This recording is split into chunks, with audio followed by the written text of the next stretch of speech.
Children, तो start करते हैं हम चैप्टर 9। क्लास 9 का ही चैप्टर है जिसका नाम है ग्रेविटेशन। तो देखिए ग्रेविटेशन क्या होता है। सबसे पहले आप ये समझिए, आपने इससे पहले चैप्टर में मोशन पढ़ा था चैप्टर।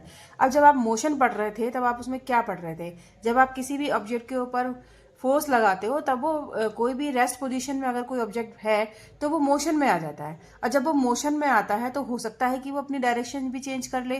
ठीक है, जब मोशन में आता है तो अपनी पोजीशन तो चेंज करेगा ही करेगा, डायरेक्शन भी चेंज हो जाती है उसकी।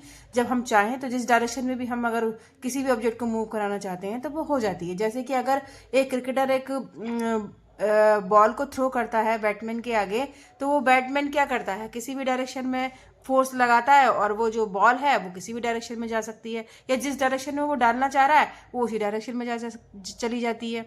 तो क्या है कि जब हम फोर्स लगाते हैं किसी भी ऑब्जेक्ट के ऊपर तो वो जो ऑब्जेक्ट है वो अपनी डायरेक्शन भी चेंज करता है और अपनी पोजीशन भी चेंज करता है, स्टेट भी चेंज करता है।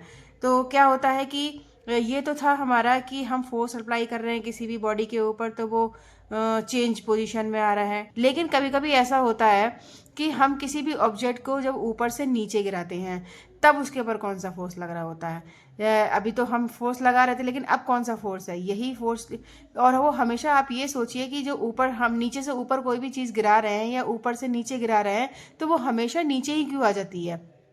ठीक है, तो न्यूटन भी ऐसे ही थे। न्यूटन की कहानी आपने सुनी होगी कि उनके सामने एक वो बैठे हुए थे पेड़ के नीचे, और पेड़ के नीचे जब वो बैठे हुए थे तो ऊपर से एक एप्पल गिरा।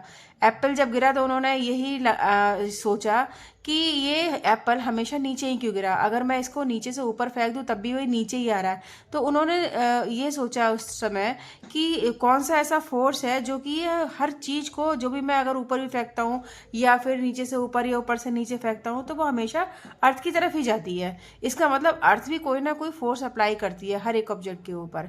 ठीक है, तो यही जो अर्थ जो किसी भी ऑब्जेक्ट के ऊपर फोर्स अप्लाई करती है, हर चीज़ नीचे आ जाती है, वही हमारा होता है ग्रेविटेशनल फोर्स। ठीक है, जब आप ग्रेविटेशनल फोर्स के बारे में पढ़ोगे तो आप ये भी सीखोगे कि मून पर हमारा जो वेट है वो अलग होता है और हमारा अर्थ पर वेट अलग है। मून पर वेट हमारा 1/6 रह जाता है, और 1/6 का मतलब अगर हमारा अर्थ पर 60 kg वेट है तो मून पर हमारा 10 kg वेट रह जाएगा। ठीक है, तो हम वहाँ पर एकदम लाइट महसूस करेंगे। ऐसे ही प्लेनेट हैं, प्लेनेट सन के चारों ओर मूव करते रहते हैं, तो वो कैसे मूव करते रहते हैं, ऐसी कौन सा फोर्स है जो उनको उसी ऑर्बिट में घुमाता रहता है। बॉडी का जो वेट है प्लेस टू प्लेस वेरी करता है। ठीक है, तो ये तो आप सीख ही लोगे, मून पर अलग है और अर्थ पर अलग है हमारी बॉडी का वेट। ठीक है, और कुछ ऐसे कंडीशंस भी आप यहाँ पर सीखोगे जहाँ पर अगर लिक्विड में हम किसी भी ऑब्जेक्ट को डालते हैं तो वो कैसे फ्लोट करता है और कैसे वो कब वो डूब जाता है। ठीक है, तो ये हम इस चैप्टर में हम ग्रेविटेशन फोर्स के बारे में पढ़ेंगे। तो स्टार्ट करते हैं हम ग्रेविटेशन फोर्स।